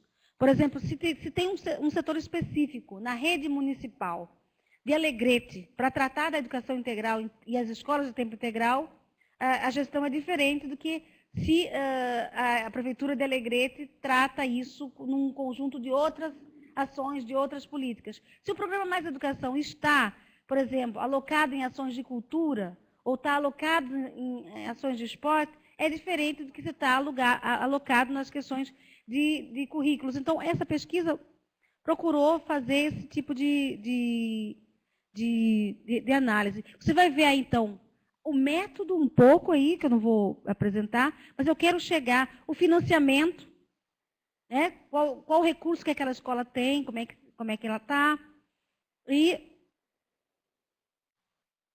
um alcance ainda das diretrizes curriculares do projeto político-pedagógico do Programa Mais Educação. Cláudio, seria muito interessante se eu pudesse ter aqui já assuntos mais específicos, comparando escola por escola numa rede. Mas nós vamos ter também uma pesquisa, que vai sair, eu acho que ainda este ano, feita pela Fundação Joaquim Nabuco, analisando na escola. Isso analisou com os coordenadores. A pesquisa da Fundagem vai analisar nas escolas. O que é que... ouvir a voz da escola, ouvir a voz do estudante, ouvir a voz do professor, ouvir a voz do monitor. Tá? Então, você vai ver o que mudou, se mudou, quem mudou. Em verde, por exemplo, o Programa Mais Educação mexeu, ampliou com as diretrizes curriculares do município. Em verde, sim. Em verde escuro, não. E nessa cor aí, mais marrom, mais... nem sei que cor é essa. Cinza. Acho que não sabem. As dimensões. Por exemplo, a organização do espaço, a organização do tempo, os saberes e as outras temáticas, os outros profissionais da comunidade, o conceito de aprendizagem, a organização curricular, a avaliação, a gestão democrática, a política de formação. Tudo isso é importante. Seria interessante, Cláudio, se a gente tivesse, por exemplo, quais são os planos de atendimento dessas escolas, né? Porque o plano de atendimento das escolas vai fazer a diferença de uma escola para outra. Se uma escola todas as escolas fazem acompanhamento pedagógico, mas nem todas as escolas fazem as mesmas atividades de cultura, nem todas as atividades fazem as mesmas atividades, escolas fazem as mesmas atividades de esporte. Quer dizer, se eu tenho um laboratório, se eu faço robótica e uma escola não faz robótica, esse mundo configurado pelas escolhas das escolas vai fazer diferença no que o Cláudio apresentou. Os projetos político-pedagógicos. Aí você tem, Cláudio, a organização do Programa Mais Educação nas escolas, que é o que o Cláudio quer. Tá? Então, vou deixar aqui, Cláudio, para você ver como já está colocado. Mas uma coisa muito importante, por exemplo, nas escolas, para as políticas públicas, por exemplo, o número de refeições. As escolas que responderam, quem faz nenhuma refeição, quem faz uma, quem faz 2, 3, 4, 5 refeições. Né? Como é que está estruturado isso? As reformas, as adaptações, as ampliações no espaço físico das escolas. Como é que está isso também colocado? A participação na definição das atividades do programa. Se os alunos participam, Se os educandos participam, como é que está? Depende da gestão, justamente. Enfim, aqui, os educadores, tá? Eu vou deixar essa pesquisa aqui. A formação, e não só a pesquisa me cobra o relatório, tá, professora? Bom, eu sei que podíamos fazer um bloco que seria mais produtivo, mas vocês viram que a questão do Cláudio já tinha uma coisa que pode ajudar vocês aí no curso, né?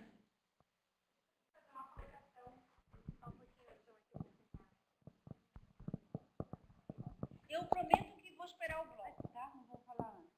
Dar mais oportunidade para vocês. O meu nome é Ângela e eu trabalho numa escola rural onde nós temos turno integral. E o que eu observo assim, na nossa escola, nós temos o projeto Mais Educação e realmente assim o trabalho do Mais Educação ele faz uma interferência assim bem positiva em termos, né, de construção da aprendizagem. Funciona, uma escola rural.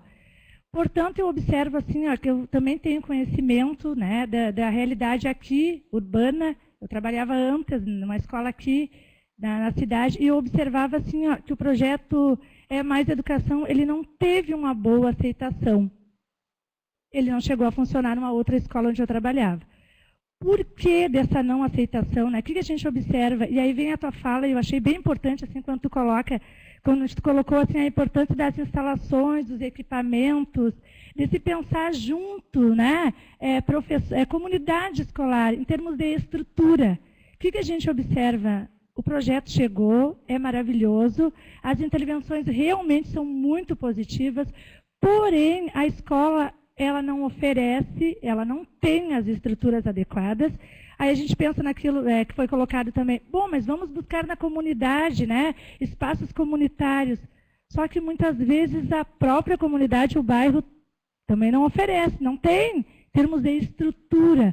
Aí eu fico pensando assim, as coisas acabam às vezes se perdendo porque tem que se pensar no coletivo. Né? A proposta veio muito boa, mas em termos de estrutura, né, de acolhida, aí acaba não acontecendo.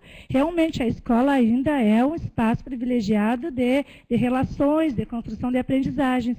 Porém, tem que haver um certo preparo, sim.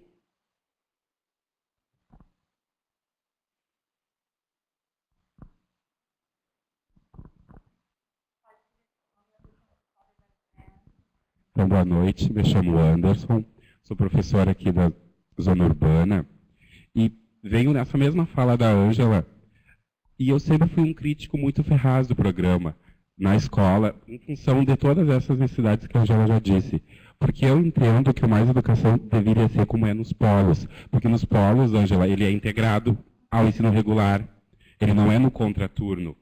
E aí, como eu atuo mais à tarde, então meus alunos reclamam muito do cansaço na hora que eu estou nas minhas 4 horas de trabalho.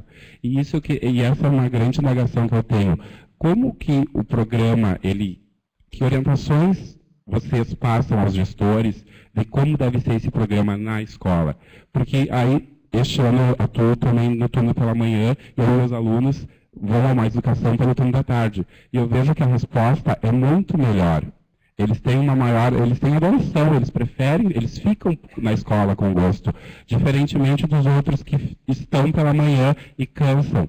Então, essa é uma grande indagação. E outra, este projeto, este curso vem para nos dar subsídios, né, para a gente entender o Mais Educação e educação integral de uma forma melhor, que a própria escola, às vezes, a gente não tem esse embasamento como professor, porque, historicamente, os oficineiros do programa são extras, são fora, né? Então, tu não tem um processo de ligação, de discussão, são raras as escolas que promovem isso. Então, tua fala foi muito boa, parabéns, e ainda bem que nós podemos compartilhar esses teus saberes.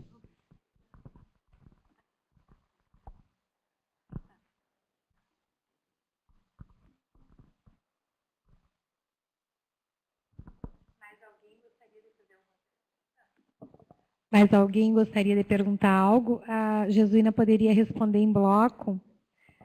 Deixa eu ver, a Carla está dizendo algo lá. Sim.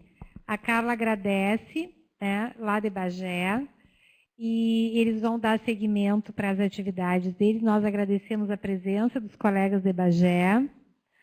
E vamos depois, sim, vamos disponibilizar os arquivos. A Carla está agradecendo e pedindo, reforçando, né, que se faça o envio do material. Nós vamos fazer, Carla, o envio dos arquivos que a Jesuína vai nos disponibilizar. Inclusive, vamos tratar de disponibilizar o material do CD que foi deixado. Agradecemos a presença do pessoal de Bagé e continuamos aqui, então, com a Jesuína e o grupo. Eu só vou fazer desculpa, que isso que o Anderson falou, que quando eu assumi a coordenação há 1 ano e meio atrás, mais ou menos, na minha escola, a primeira coisa que a gente fez foi romper com os modelos. Porque o que tinha, se a gente continuasse com os modelos que estavam sendo da escola, era só uma continuação daquilo que estava estabelecido. Então, uma das coisas que a gente fez, o primeiro momento foi isso.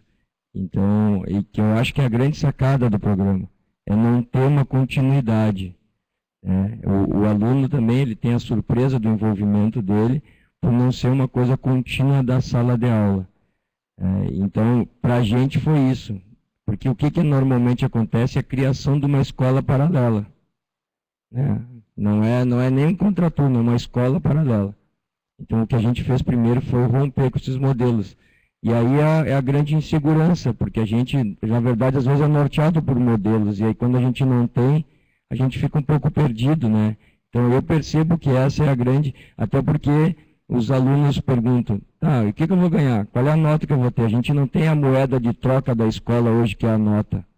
A questão do estímulo-resposta não existe na escola, a gente não tem essa moeda de troca. É a motivação, é a atividade atrativa. Então, isso que o Anderson falou, assim, vai dar muito conflito, porque vai bater a aula regular com contraturno, com uma atividade diferenciada. Olha só, na verdade, são intervenções que dão um estudo de caso, né? Você já vê que tem densidade, cada intervenção tem muita densidade. Essa comparação de duas experiências que você tem, com o campo e com a cidade, o impacto do equipamento, das condições de infraestrutura da escola. Na verdade, como é seu nome? Ângela. Ângela, nós temos assim, eu concordo com tudo que você falou. Agora, nós, do MEC, no próprio MEC, nós temos um grande desafio. As escolas que não têm condições de fazer o Mais Educação são as escolas que mais precisam do Mais Educação. Então, a gente tem, e isso é doloroso. Para quem trabalha na gestão, é doloroso. Porque você tem que obrigar, mas não é um obrigar assim, compulsório, é um obrigar, eu não sei, a moeda de troca que o Cláudio falou é muito interessante. É já num processo de construção de confiança, assim, você está qualificando demandas. A minha escola não tem chuveiro. Então, a escola não vai ter chuveiro nunca? A minha escola só tem um banheiro, mas essa escola vai ter um banheiro sempre. Então, a minha escola não tem uma quadra, mas a sua escola vai continuar sem quadra? Porque quanto mais a gente revelar o não ter e não ter as condições, nós vamos ter esse impacto. Quer dizer, eu pessoalmente tenho ideias assim bem contraditórias. Todas as denúncias sobre não ter, elas nos ajudam. O programa Mais Educação, a gestão não fica, ai, que coisa, né? Está denunciando. Porque a gente precisa de escolas assim. Nós vamos para a gente chegar na educação integral, as escolas que não têm condições de funcionar, por que as escolas não têm condições de funcionar? Porque elas não foram pensadas para serem escolas. Elas são improvisações que perenizaram. Então, ela não tem nenhum espaço para capoeira. Por que ela não tem nenhum espaço para capoeira? Porque ela não tem nenhum espaço para roda. Então, como é que você vai ter gestão democrática se não tem nenhum lugar que cabe todo mundo na escola? Então, se não tem lugar que cabe todo mundo, como é que vai fazer uma assembleia? Então, a ideia de você ter uma assembleia, a ideia de você ter um pátio na escola. É fundamental. Uma escola sem pátio não é uma escola. porque o pátio é vital para a vida comunitária. Então, a questão de fato, Ângela, da escola que não quer fazer mais educação porque não tem condições de espaço físico, ela não vamos dizer assim, ela não pode barrar porque tem um mecanismo. Tem um mecanismo. Qual é o mecanismo? Mas é um mecanismo muito de custo psicológico muito grande. Por quê? Eu tenho que fazer adesão ao programa, ficar com recurso e depois mobilizar. Se nós temos tal recurso, fizemos o programa. E aí? E agora? Quando é que nós vamos executar? E aí, tem uma questão de gestão que é nodal. A descentralização e a centralização. Quando o recurso vai direto para a escola, não passa pela secretaria. E qual é o papel da secretaria? Quando eu faço parceria, por exemplo, eu posso fazer parceria, e a Maria Antônia Goulart, que era a gerente do bairro Escola, ela fazia essa questão aqui de gestão. Eu uso o espaço do centro comunitário e eu uso o espaço paroquial. E aí a criança quebra o vidro da escola, e aí no espaço paroquial aumenta o preço da água, aumenta o preço da luz, e aí o parceiro não quer mais. Vocês entram aqui e vocês acabam com o patrimônio, entre aspas, porque isso acontece. Então, tem que ter uma ação de gestão, uma ação concertada, tá? Então, é por isso que entram outras tarefas, outros papéis. Muitas escolas... sabe o que aconteceu em Santa Maria, naquela boate, né? Quer dizer, quando aconteceu a tragédia na Boate Kiss, nacionalmente se pensou em que eram as condições de infraestrutura da escola, né? No Brasil, nós não temos um documento nacional dizendo como é que a escola deve, o que a escola deve conter para funcionar e ser uma escola. Nós não temos uma ação reguladora dizendo essa escola vai fechar, porque ela não tem condições de funcionar. Nós não temos isso. Nós temos, e isso, com certeza, é a quem compete fazer isso? Nós tivemos várias diretrizes curriculares nacionais, mas a gente não tem ainda, por exemplo, uma diretriz ou as diretrizes curriculares nacionais para a escola de educação integral em tempo integral. Tendo essas diretrizes, o que ela conteria? O que ela deve conter? Quais são os documentos oficiais que tratam da infraestrutura escolar? Então, nós temos aí, efetivamente uma grande lacuna.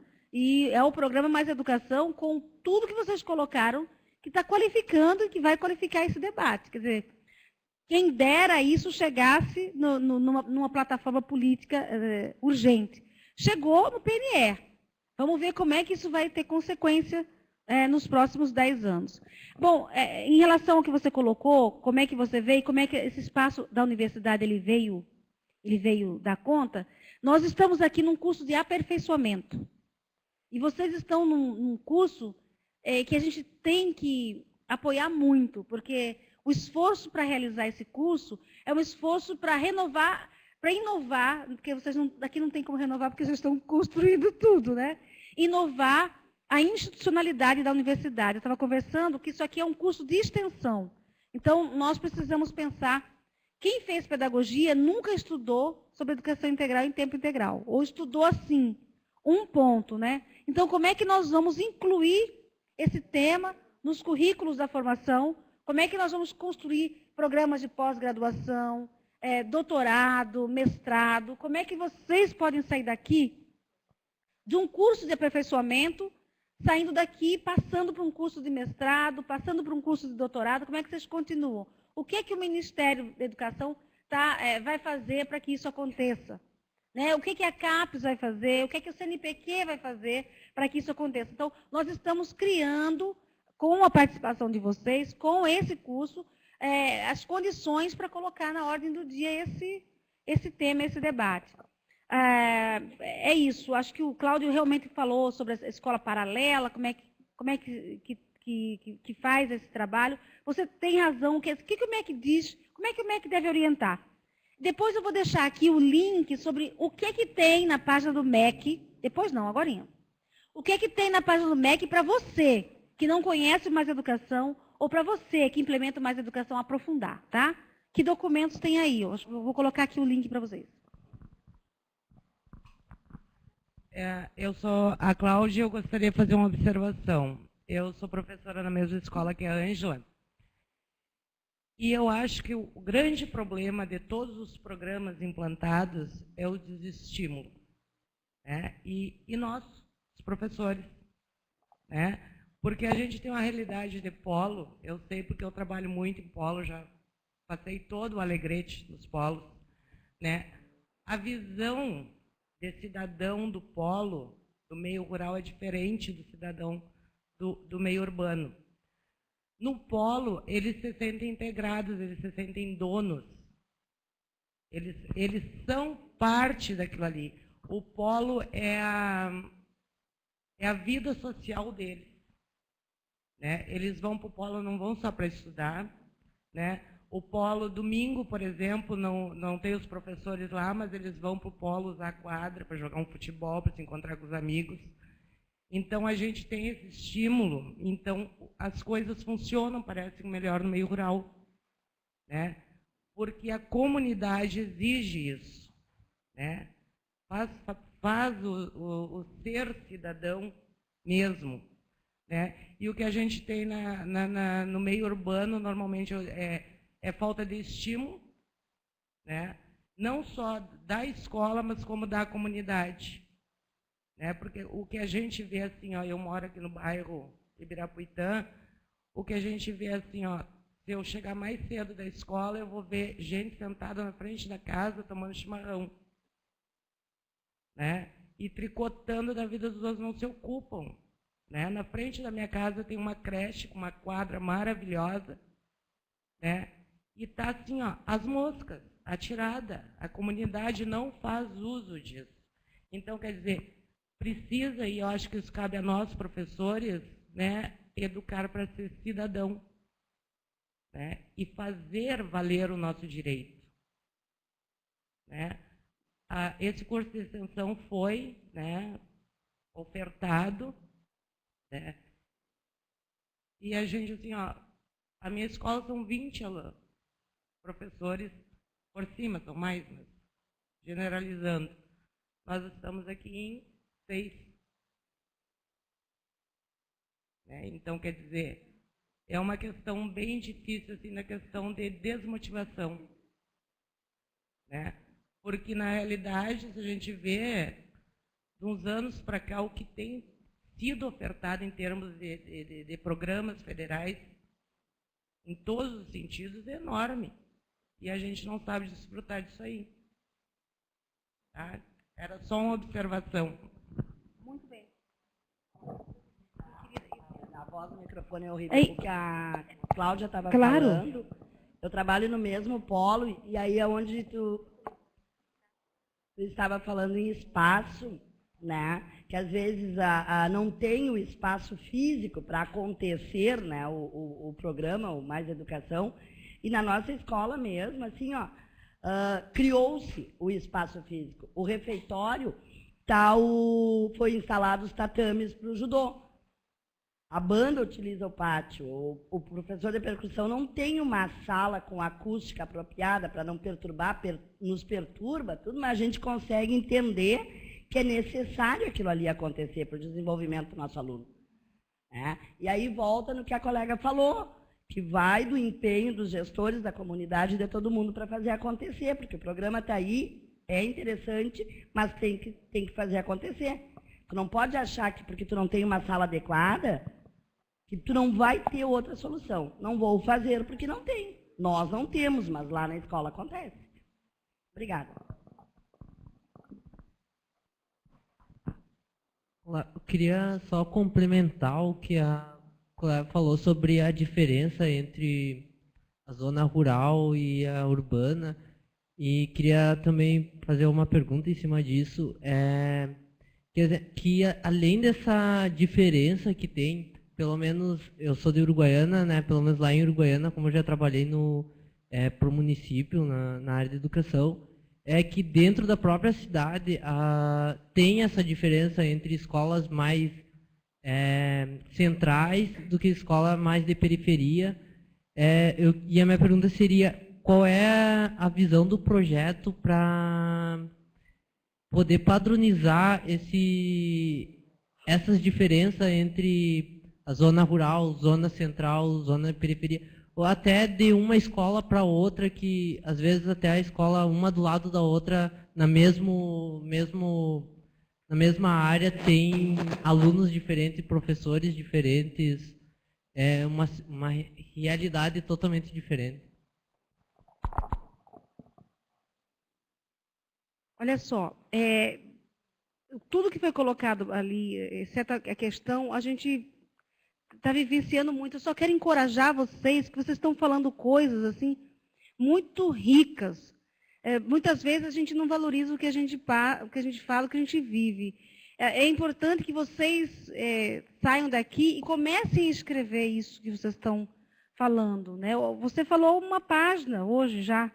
Assim, a gente só escreve de linha em linha, né? A gente não chega num texto de 10 páginas sem começar por uma primeira.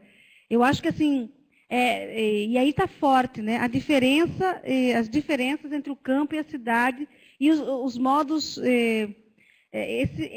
os modos de organização da vida social dos professores, da comunidade nessa direção. Quer dizer, isso estão falando uma coisa altamente original, né? Porque é aqui em Alegrete e a gente só sabe, só pode ser universal se a gente é capaz de falar da nossa própria aldeia, né? Então, essa que é a compreensão.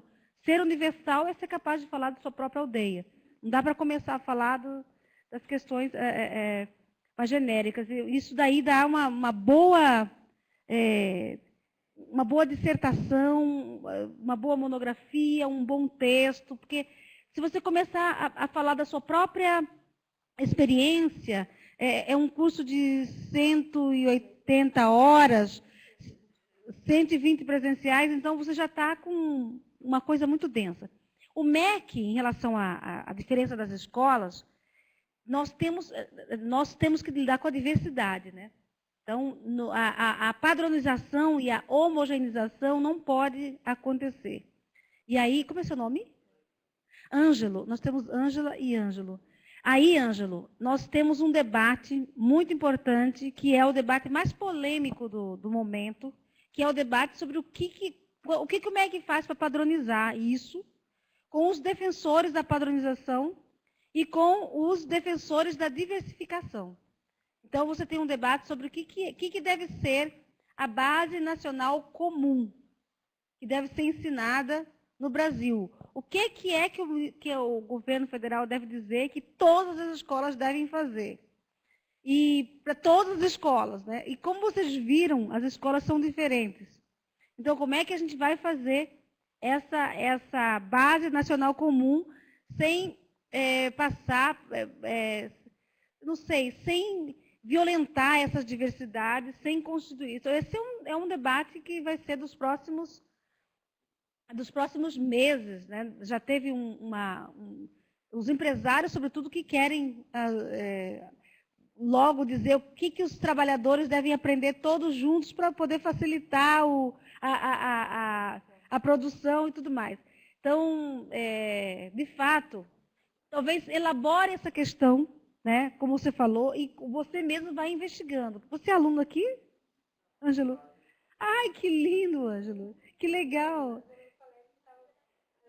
Que bacana. Então, na verdade, você vai ter uma riqueza enorme, porque você vai passar por todo mundo que está produzindo aqui. Eu acho que você já tem.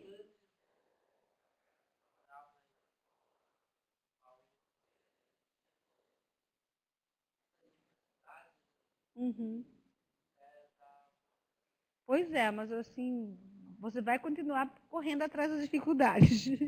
Obrigada. Eu coloquei aqui, para facilitar para vocês, e depois a professora pode fazer o link, Maria Cristina, disponibilizar o link, porque é difícil encontrar alguma coisa no site do MEC quando você não sabe, ninguém sabe, na verdade. Né? Você tem que descobrir um caminho, porque é muito complexo, muita coisa. Então, ali você tem o programa Mais Educação, com todas as informações que você pode ter sobre o que o MEC fala, né? Então, você vai ter os avisos importantes, o passo a passo de um cadastramento na própria plataforma de cadastro da PDDE interativo, que é a plataforma para adesão, os projetos, os planos de atendimento, a relação do programa com o censo escolar, né? Como é que você... É um outro tema, não vou nem começar aqui, porque alguém vai falar e vocês vão saber onde procurar. Os recursos financeiros, a resolução que trata do reparto do recurso financeiro, as escolas que participam do programa de educação, as perguntas mais frequentes. Tá? Muitas vezes você pode saber como é que é o programa olhando quais são as perguntas mais frequentes. Então, aqui todas as informações mais operacionais do programa. Eu acho que esse link é realmente importante para vocês. Gente, eu estou muito entusiasmada com o trabalho que vai ser realizado aqui com vocês. Eu tenho certeza que terão pessoas formuladoras aqui. Obrigada.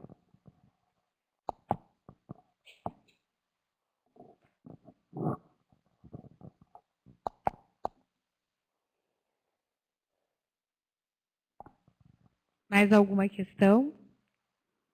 Bom, eu penso que teriam muitas questões, né? Porque vejo vocês assim pensativos, creio que isso vai ser um disparador, Jesuína, do processo nosso aqui, coletivo, do curso, né? Vai nos provocar e vai nos subsidiar.